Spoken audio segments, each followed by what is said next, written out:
కంటపది కొట్టింది ఎవరు పోరు ఆ తట్టు చేతబళ్ళ చెరువు గట్టు పిశాచాలే దాని చుట్టూ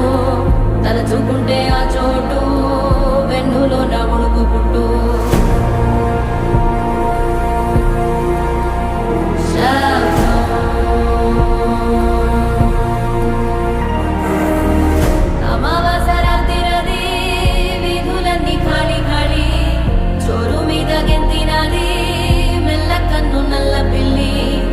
సంబరాణి వాసనతో ఉప్పు మంది హోరుగాలి దీపమార్పినిద్దరోయే గ్రామదేవి పైడి తల్లి